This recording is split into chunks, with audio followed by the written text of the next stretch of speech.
Title: I'm a yacht delivery skipper. I found a dead zone in the Pacific, and I'm never going back to sea. I'm writing this from a motel room in Papeete, Tahiti. I've been here for 3 weeks. My visa's expiring, and the owner of the boat is threatening legal action because I abandoned his vessel, but I don't care. I'm not stepping foot on a deck again. I haven't slept more than 2 hours at a time since they pulled me out of the water. If you sail long enough, you hear the stories. Rogue waves, shipping containers floating just below the surface that rip hulls open like tin cans, whales that ram boats. But nobody talks about the silence.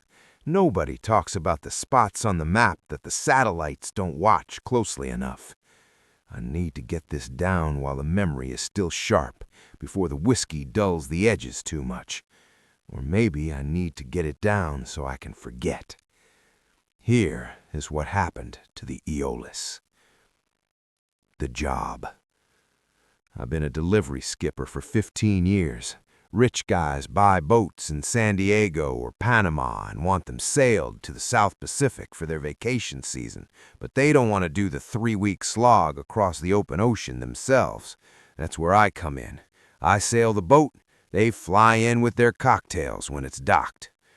The Aeolus was a beauty, a 52-foot Hallberg Rassy ketch, built for blue water cruising, solid fiberglass, oversized rigging, state-of-the-art electronics. An owner, a tech VC named Miller, wanted it moved from Cabo San Lucas to Tahiti. I needed a crewmate. Solo sailing that distance is possible, but dangerous and exhausting. I hired a kid named Elias. I say kid, but he was 26.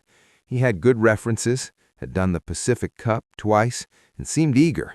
He was a bit of a gearhead, obsessed with the tech specs of the boat, which was fine by me.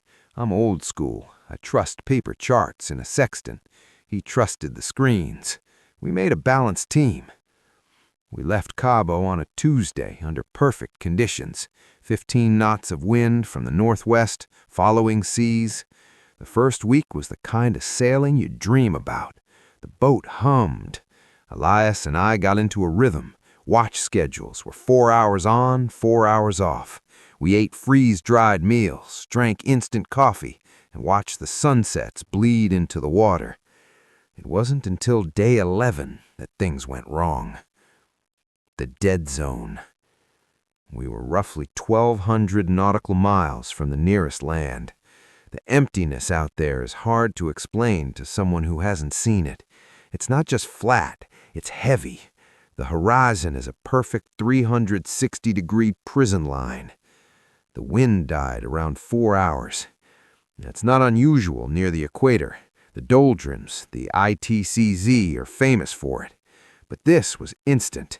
Usually the wind tapers off. This felt like someone had flipped the switch. The sails went from taut to slatting violently against the rigging, loud cracks echoing in the dark. I started the engine. "Drop the main," I yelled to Elias. We furled the sails and motored. The plan was to power through until we found the trade winds again. But an hour later, the engine RPMs dropped. It sputtered, coughed, and died. "Filters?" Elias asked, wiping grease from his hands. "Check 'em," I said. He went below. I stayed in the cockpit, steering a boat that was barely moving. The silence was absolute.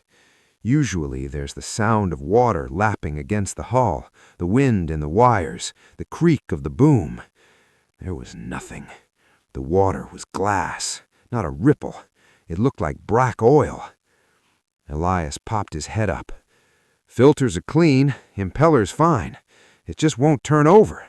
It's like the battery's dead, but the house bank is showing 100%.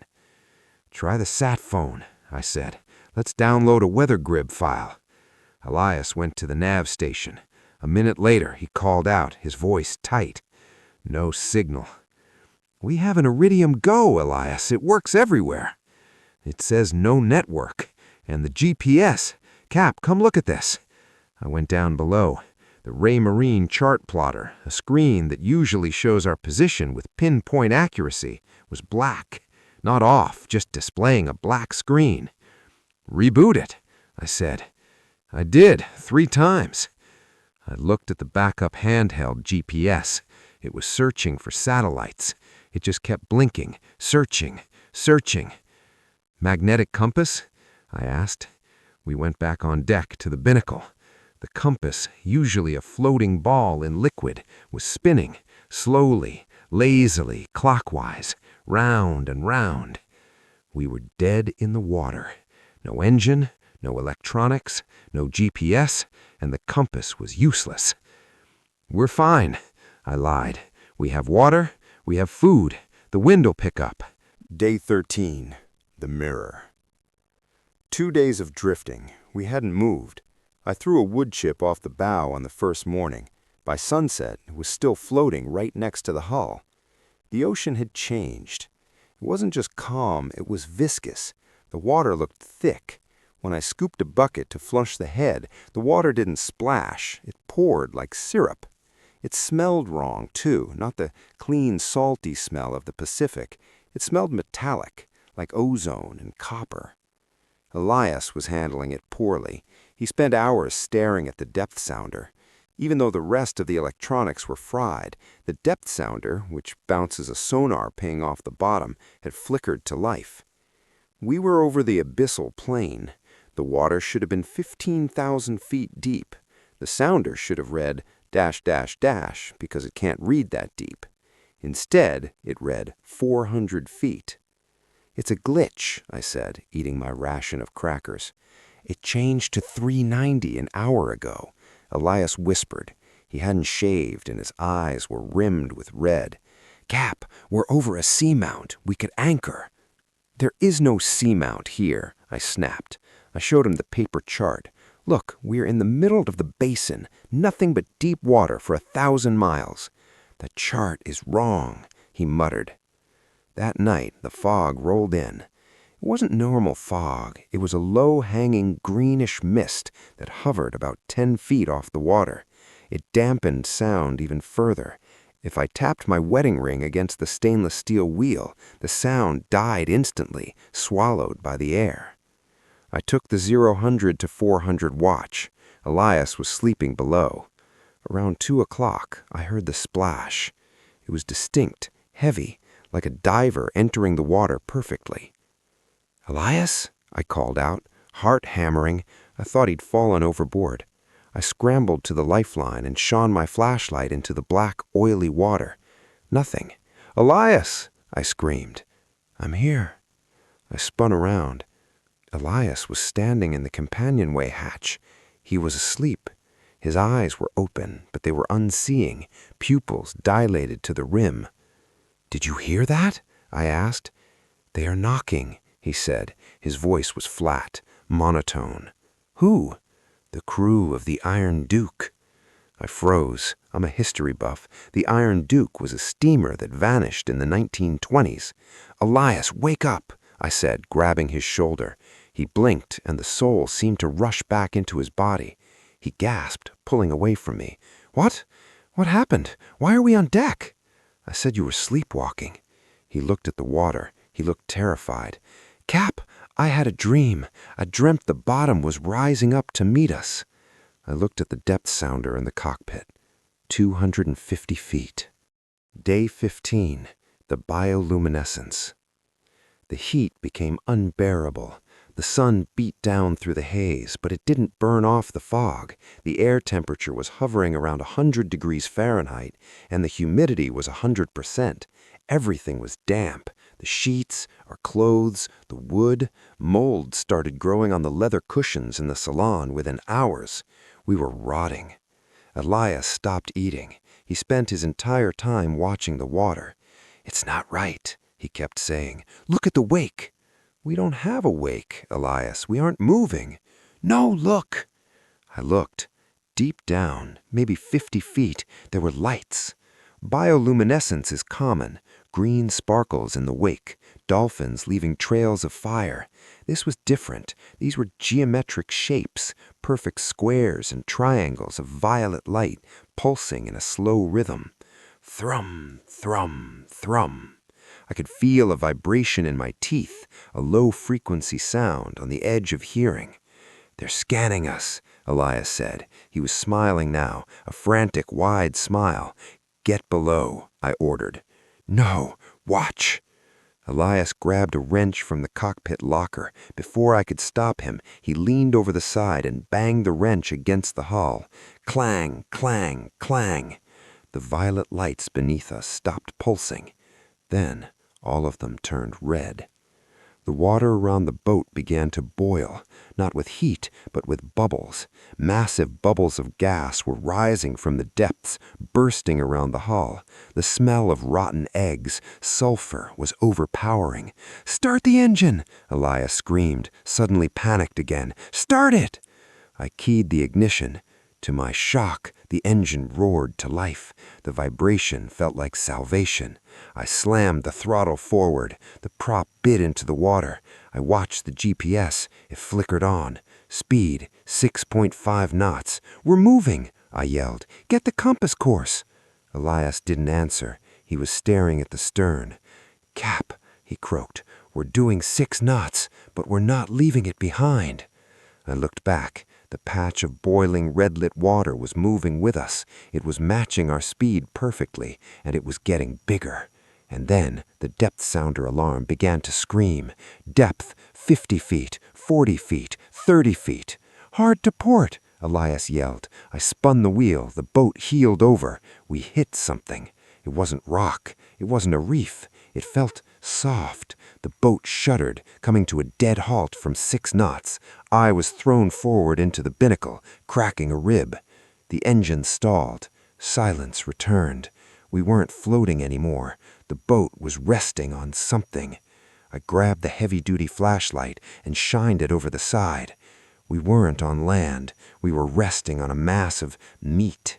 Gray, fibrous, pulsating matter that stretched out in every direction as far as the beam could reach.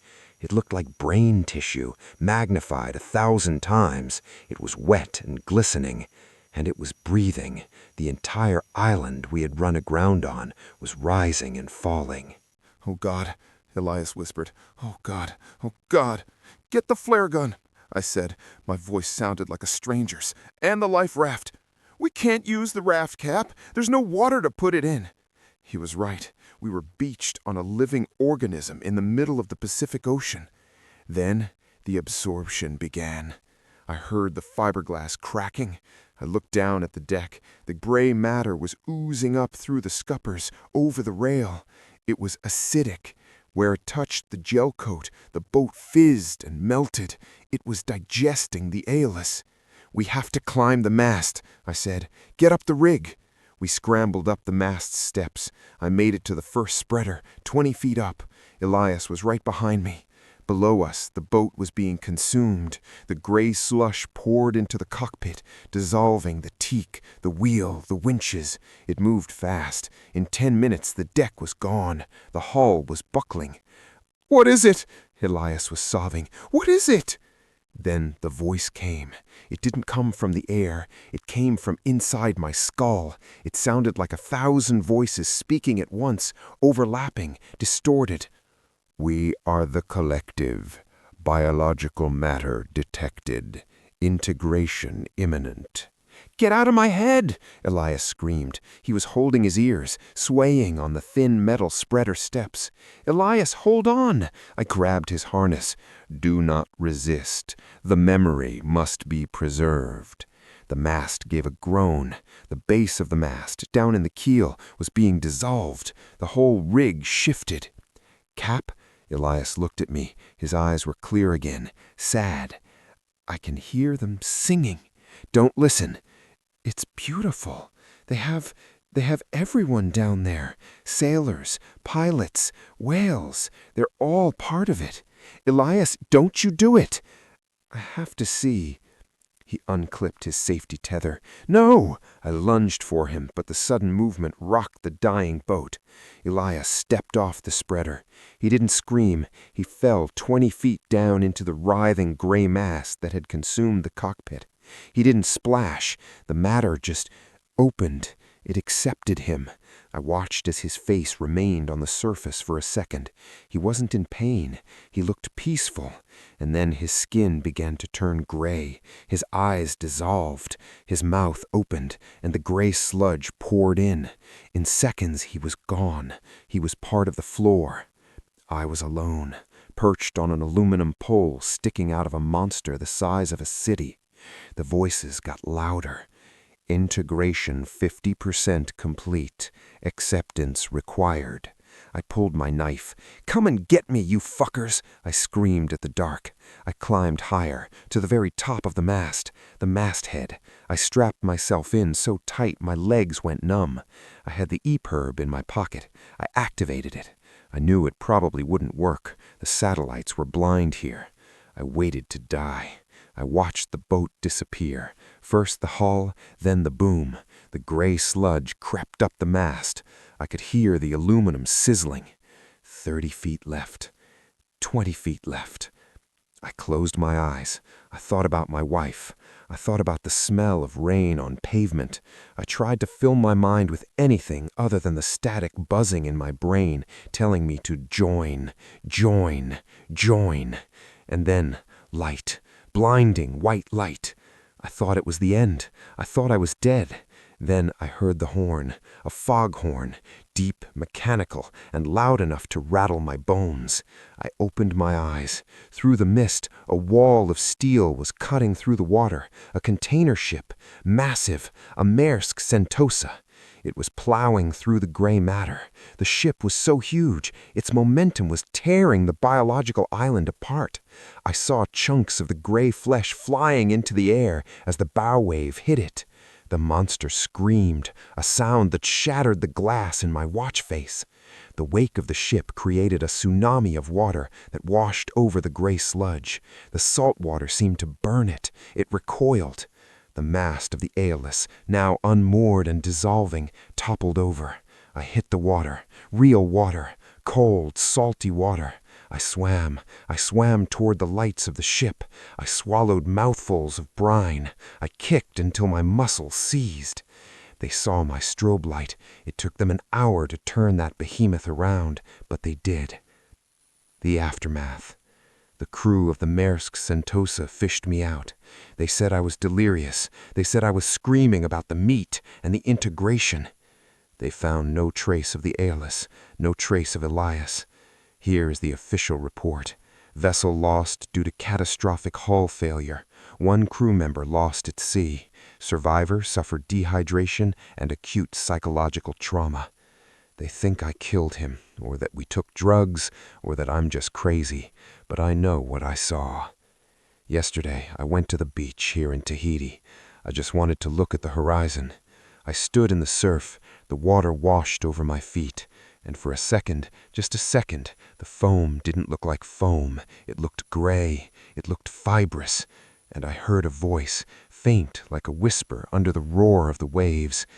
It was Elias's voice. "It's lonely without you, Cap. We are still hungry." I'm flying back to the Midwest tomorrow. I'm moving to Nebraska. I am never getting near a body of water larger than a bathtub again. If you sail the Pacific, stay on the shipping lanes. Don't go looking for solitude. Because in the empty places, the ocean isn't just water. It's alive, and it's waiting for you to stop moving. Update. I'm at the airport. I have a layover in LAX. I just went to the bathroom to wash my face, and when I looked in the mirror, my left eye, the iris is changing. The blue is gone. There are little violet geometric shapes pulsing in my pupil. And the tap water, it's starting to smell like copper. I don't think I escaped. I think I just became a carrier. End log. I'm posting this here because I legally can't sell the house, and quite frankly, I don't think anyone would believe me if I spoke about this out loud. If I say it to a face, I'm crazy. If I type it to strangers, I'm just a content creator. I'd prefer you think I'm a liar. It helps me sleep. I bought the place 4 years ago. It was a duplex in the Pacific Northwest. One of those gloom-drenched towns where the moss grows faster than the grass, and the air always smells like wet wool. It was a steal, a foreclosure that had sat empty for a year. I took the left unit, Unit A, and the right unit, Unit B, was occupied by a sitting tenant named Arthur. The realtor was vague about Arthur. She used words like eccentric and legacy tenant and harmless. For the first 6 months, Arthur was exactly that. He was a whisper of a man, maybe in his late 60s, gaunt, with skin the color of uncooked dough and eyes that always seemed to be tracking a fly that wasn't there. We shared a living room wall, a bedroom wall, and the basement divide. The problems started in November. The rains had come in hard, a relentless gray sheet that didn't let up for weeks. I work from home as a data analyst, so I spend a lot of time in silence. That's when the tapping started. It wasn't a knock. It was a rhythmic, metallic tink, tink, tink, coming from the other side of the living room wall. It sounded like someone tapping a spoon against a pipe. I let it slide for a week. Then on a Tuesday, it went on for 6 hours straight. I went next door, I knocked, no answer. I knocked harder. The door opened a crack, held by a chain. Arthur's eye appeared in the gap, wide and bloodshot. He smelled distinct, not like BO, but like copper and damp earth. "Arthur, the tapping," I said, trying to be polite. "I'm working. Can you keep it down?" He didn't blink. "I'm checking the flow, David." "The flow?" "The pressure," he whispered, his voice trembling. "The pipes are swollen. If I don't tap them, I can't hear where the blockage is moving." "Right," I said, sighing. "Well, if you could just do it less?" "If I stop, it backs up. You don't want it backing up into your side. The membrane is thinner on your side." He slammed the door. I bought noise-canceling headphones. I wrote it off as unmedicated OCD or early-onset dementia. Sad, but manageable. But Arthur deteriorated fast. By November, the tapping had stopped, replaced by the sound of furniture dragging, day and night, screeching wood across floorboards. I'd be lying in bed at 3 a.m. staring at the ceiling, listening to Arthur shove a wardrobe against our shared wall, then pull it back, then shove it again. I called the non-emergency line for a wellness check. The cops came, spoke to him, and told me there wasn't much they could do. "He says he's rearranging to distribute the weight," the officer told me, looking bored. "Says the floor is spongy. Look, buddy, he's cutting checks for rent. Unless he hurts you or breaks noise ordinances after hours, our hands are tied." I told him he told me the house has a membrane. The cop shrugged. "Old guys get weird. Buy earplugs." I wish I had just moved then, but I was sunk my savings into the down payment. I was stuck. The escalation to the drilling happened in March. I was watching TV when a high-pitched whine cut through the air. Then the distinct crunch of a drill bit hitting drywall. It came from the hallway. I paused the TV. Whir, crunch. Then silence.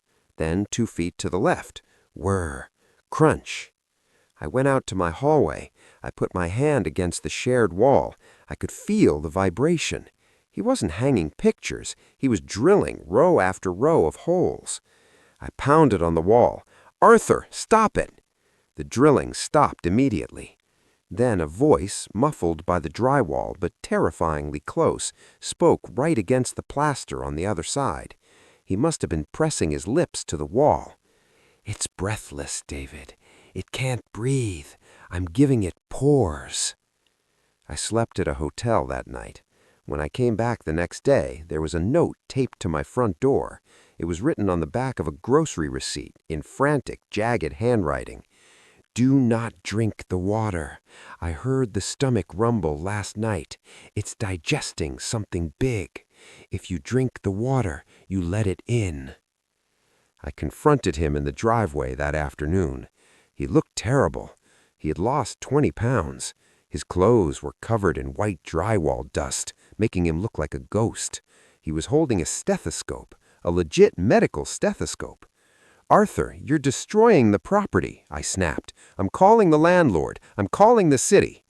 He grabbed my arm. His grip was shockingly strong, his fingers like steel claws. "Listen to me, David. I am the only thing keeping this structure from contracting. You think it's a house? You think it's wood and brick? I've drilled the pilot holes. There's no insulation. It's all meat. It's all wet, red meat." I shoved him off. "Stay away from me." I started the eviction process the next day. It's a slow, litigious nightmare in my state. It would take months. Spring turned to summer, and the smell began. It started in the basement, a sweet, cloying rot, like fruit left in the sun mixed with raw sewage. I had a plumber out. He checked the lines. "Pipes are fine," the plumber said, wiping sweat from his forehead. "But, you got a dead animal in the crawl space or something? The soil under the foundation feels soft, boggy." "My neighbor is crazy," I said. "He might have done something." The plumber looked at the shared basement wall, a cinder block divide. "He's doing something all right. Look at the humidity readings." He showed me his meter. "It's 90% down here. It should be 40%. The blocks are sweating." They were. The cinder blocks were dark with moisture, and when I looked closer, I saw the holes. Arthur had drilled hundreds of tiny holes into the mortar between the blocks, and oozing out of them was a thick, pinkish, gelatinous substance. "That's some heavy-duty mold," the plumber said, stepping back. "I'm not touching that. You need a hazmat team." That night, the sounds changed. No more tapping, no more drilling. It was a wet, sucking sound. Thwack, thwack, thwack. It sounded like walking through deep mud, but it was coming from inside the walls. The house felt hot, not warm, feverish. The AC was cranking, but the air felt heavy and biological. I sat in my living room, a baseball bat across my lap, staring at the shared wall. At 2 a.m., my phone rang. Unknown number. I picked it up. "It's the throat, David." Arthur's voice rasped. He sounded wet, like his lungs were full of fluid. "Arthur, I'm calling the police," I said, my voice shaking. "I tried to relieve the pressure," he wheezed. "I drilled the vents, but it's healing them shut. It's healing too fast.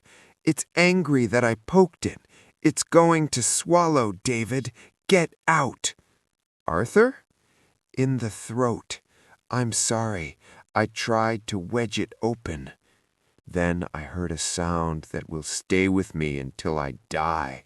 It was the sound of wet bone snapping, followed by a high-pitched tea kettle wheeze that was abruptly cut off. The line went dead. Then the wall between us groaned. It wasn't a structural groan. It was a gastric groan. The drywall bowed outward into my living room, popping the nails. A crack zigzagged up the center, and pink slime bubbled through. I ran. I ran out the front door into the rain and dialed 911 from the middle of the street. I stood there, soaked, watching the duplex.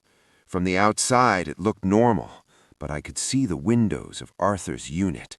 They were fogged up completely with condensation, and then as I watched, the glass of his living room window bowed outward just for a second before shattering. Pink foam erupted onto the lawn. The police arrived, fire trucks, ambulances.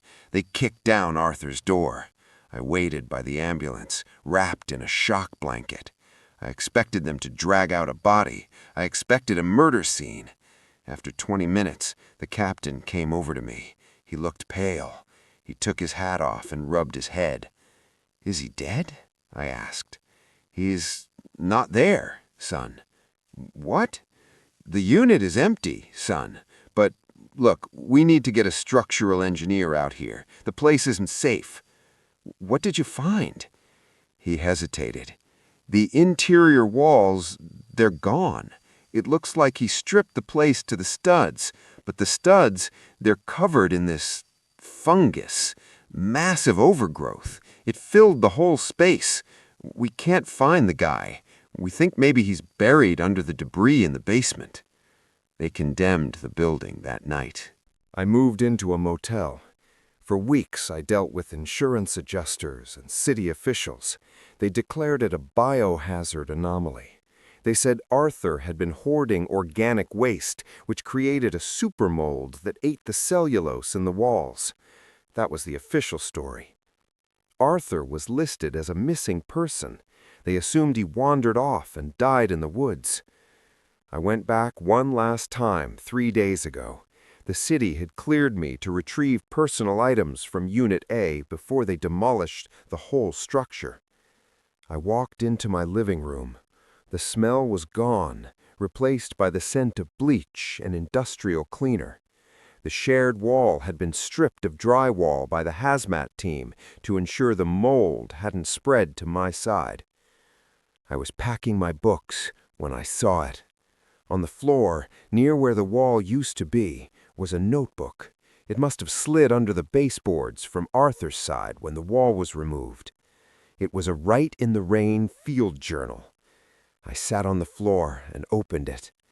It wasn't the ramblings of a madman. It was a scientific log. Dates, times, temperatures, pH levels. October 14. Pulse detected in the northern quadrant. 40 beats per minute. Low and slow. Dormant. November 2nd. Woke it up. My movement disturbs the cilia on the floorboards. It secretes acid when agitated. Must wear rubber boots. December 12th. It's mimicking the plumbing. Clever girl. It knows I'm listening. Page after page of diagrams. He had drawn the floor plan of the duplex, but overlaid with anatomical charts. The HVAC system was labeled respiratory. The plumbing was circulatory. And Unit B, his unit, was labeled stomach. Unit A, my unit, was labeled brain. I flipped to the final entry. The handwriting was shaky, smeared with that pink substance. I was wrong. It's not eating us. It's gestating. The pressure isn't digestion. It's labor. I have to perform a C-section, or it will crush David against the skull. Unit A. I'm going in with the drill. If I hit the artery, I drown. If I don't, the house is born.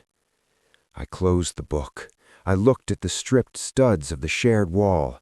The wood was dark, stained deep red, and embedded in the wood, looking ancient and calcified, were teeth.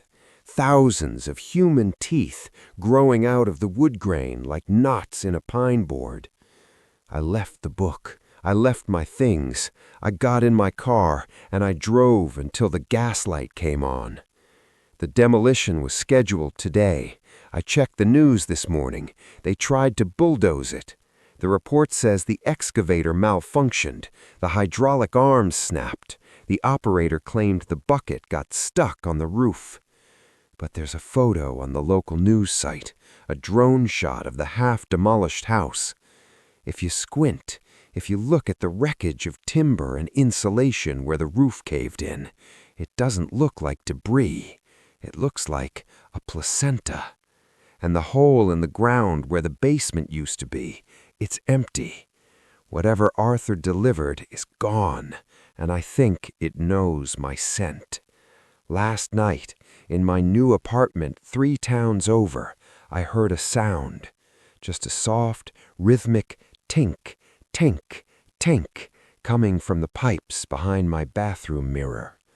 I'm not gonna check the pressure. I'm just gonna let it in. r/no sleep. Posted by you/redline survivor 6 hours ago. My friends and I found an underground go-kart track.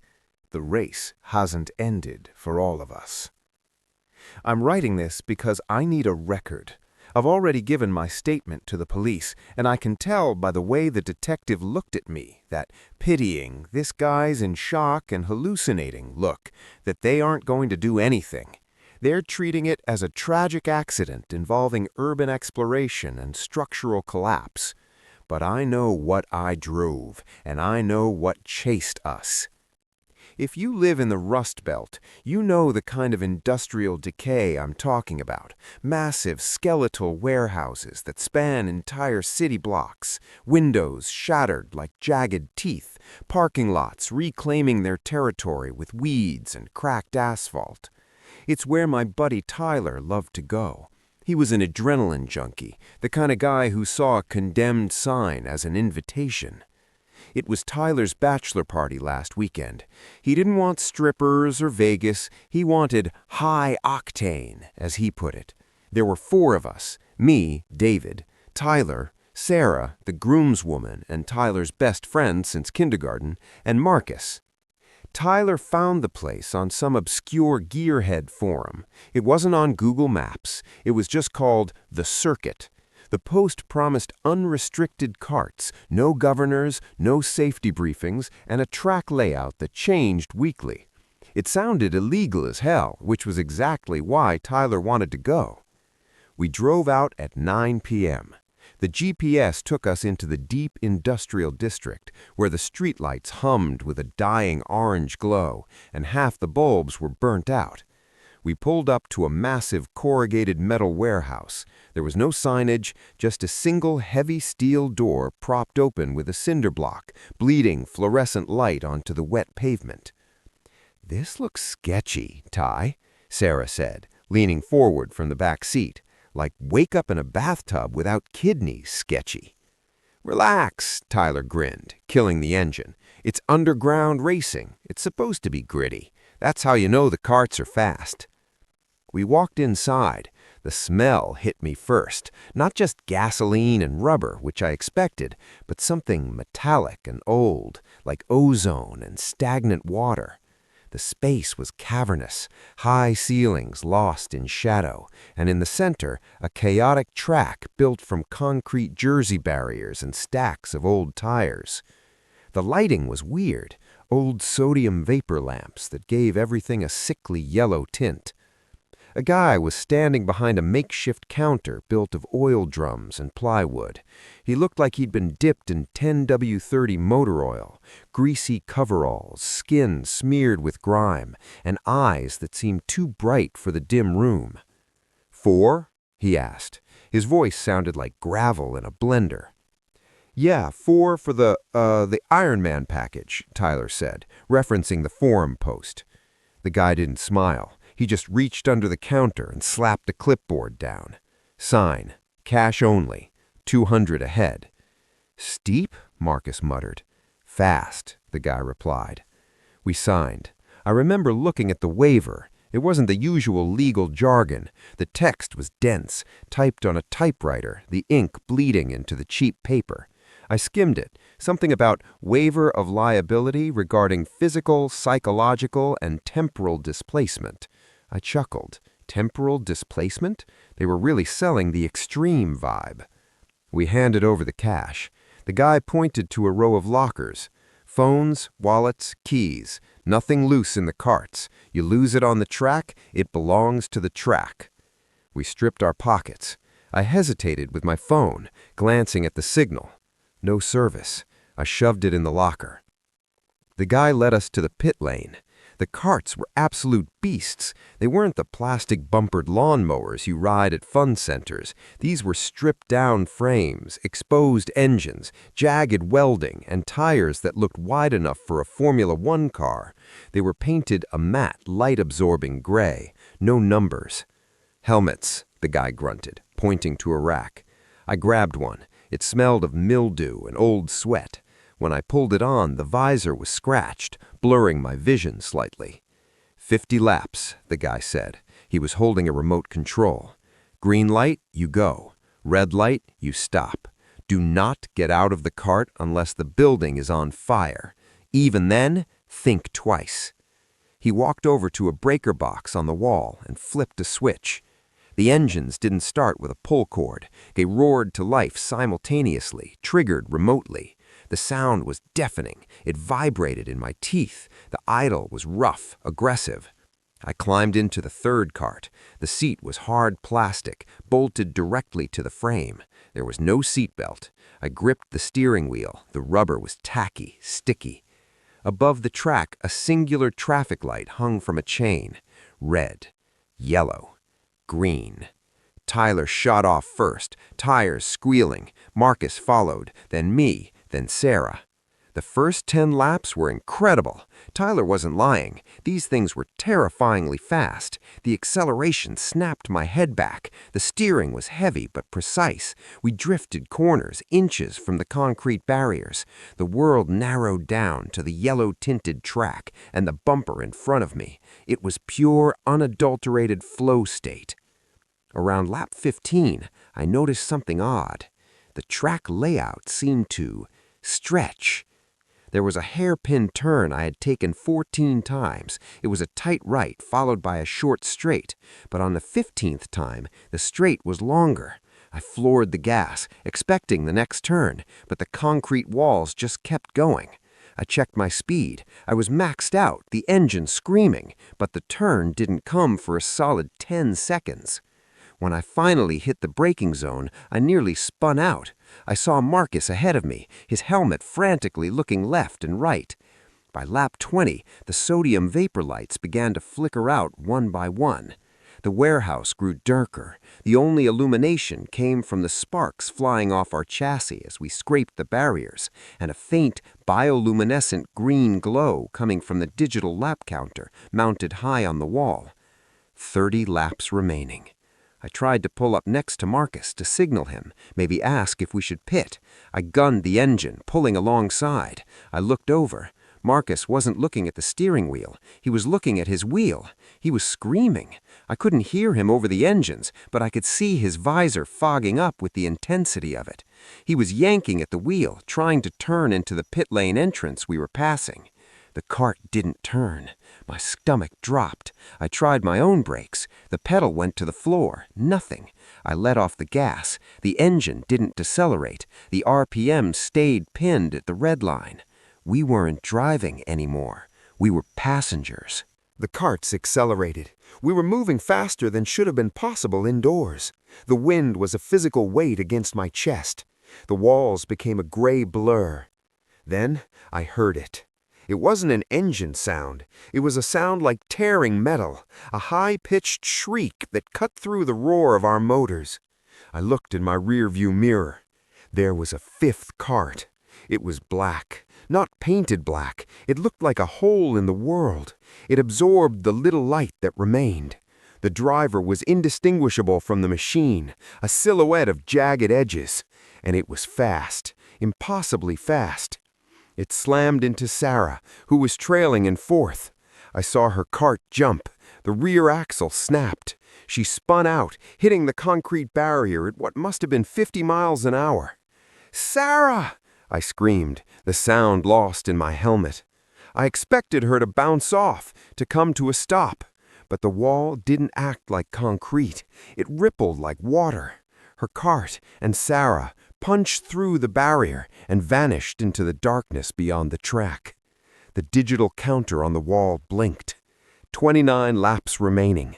Participants, 3. Panic, cold and sharp, washed over me. This wasn't a race, it was a culling. Tyler was in the lead, driving like a man possessed. He must have seen what happened. He was taking corners with suicidal precision, clipping the barriers, sparks showering behind him. The black cart was gaining on me. I could feel the cold radiating from it. It was right on my bumper. The shriek of its presence was splitting my skull. I knew, with an instinct I didn't know I possessed, that if it touched me, I would go where Sarah went. I focused. I stopped fighting the lack of brakes and started using the speed. I threw the cart into corners, sliding sideways, blocking the line. Every time the black cart tried to pass, I cut it off. It rammed me, jarring my spine, but I held the line. Lap 35. The track changed again. We weren't in a warehouse anymore. The ceiling was gone, replaced by a void of swirling gray mist. The concrete barriers were now rusted iron spikes. The air smelled of sulfur and burning hair. Marcus was directly in front of me. He was slowing down. His engine was sputtering. "No, no, no, move!" I yelled. The black cart surged past me on the outside, a move that defied physics, gripping the wall as if gravity was a suggestion. It lunged for Marcus. It didn't ram him. It pulled alongside him. The driver of the black cart reached out a gloved hand and touched Marcus's helmet. Marcus's cart disintegrated. It didn't explode. It just turned to ash. Marcus fell onto the track, rolling at 60 miles an hour. He tumbled, limbs flailing, and then the track surface simply opened up like a mouth and swallowed him whole. Participants, 2. Just me and Tyler. The counter didn't show laps anymore. It just showed a countdown timer. 5 minutes. Survived for 5 minutes. My cart was vibrating so hard I thought my bones would shatter. My vision was tunneling. I looked ahead at Tyler. He was driving beautifully. He was always the best driver among us. He was creating a gap. But the black cart wasn't chasing me anymore. It had lost interest. It shot past me like a bullet, the wind buffeting my helmet. It was going for Tyler. "Tyler!" I screamed, realizing the game. It wanted the leader. It wanted the best one. Tyler saw it coming. He didn't block. He didn't swerve. He did something insane. He slammed his cart into the wall. He was trying to wreck himself to save himself? No, he was trying to break the loop. He hit a section of the barrier that looked slightly different, a wooden section painted to look like concrete. He crashed through it, debris flying. For a second, I saw outside. I saw streetlights, real streetlights. The illusion shattered. The warehouse walls flickered back into existence.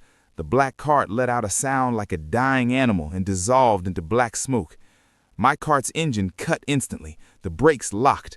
I spun 720 degrees, sliding across the dusty concrete, coming to a halt in the center of the silent warehouse. Silence. Heavy, suffocating silence. I ripped my helmet off, gasping for air that tasted of dust and mold. I scrambled out of the cart. My legs were jelly. I vomited bile onto the floor. "Tyler? Sarah? Marcus?" My voice echoed. I ran to where Sarah had crashed. There was a scorch mark on the wall, shaped like a cart. No Sarah. I ran to where Marcus had vanished, a pile of gray ash, shaped vaguely like a seat. I ran to the hole Tyler had punched in the wall. The cart was there, half buried in a pile of rotting pallets outside the warehouse. The front end was crumpled like an accordion. I scrambled over the debris. "Tyler!" The seat was empty. The safety harness— wait, his cart had a harness? Mine didn't. Was cut. I stumbled back into the warehouse to find the grease-covered man. The counter was empty. The lockers were open. Our phones were sitting there in a neat pile. The carts— my cart, the one Sarah and Marcus drove— were gone. The track was covered in inches of dust, as if no one had driven on it in decades. The only evidence was the hole in the wall and Tyler's wrecked cart outside. I called the police. I told them we were exploring. I told them Tyler crashed. I didn't mention the other 2 disappearing in the walls. I didn't mention the black cart. The cops found Sarah and Marcus's cars in a parking lot. They're treating it as a missing persons case, suspecting foul play or a prank gone wrong. They think I'm hiding something. They think we killed them and hid the bodies. But here's the thing. I went back to the warehouse yesterday in the daylight. I climbed through a broken window. I needed to see the wall where Sarah hit. The scorch mark was still there, but when I got closer, I saw it wasn't a burn mark. It was writing, scratched into the concrete, tiny and frantic, hundreds of times over. "One more lap, one more lap, one more lap." And last night, I got a notification on my phone, a Venmo request from Tyler. The amount was $200. The note said, "Re-entry fee." I'm looking at the timestamp. It was sent at 3 a.m. My neighborhood is quiet, but at 3 a.m., just for a second, I swear I heard the high-pitched shriek of a 2-stroke engine tearing down my street. I don't think they're dead. I think they're still racing. And I think I'm the only one who didn't qualify for the next round. If you see a link for the circuit on any forums, don't click it. And if you hear an engine that sounds like a scream, Don't look in your rearview mirror. Just drive.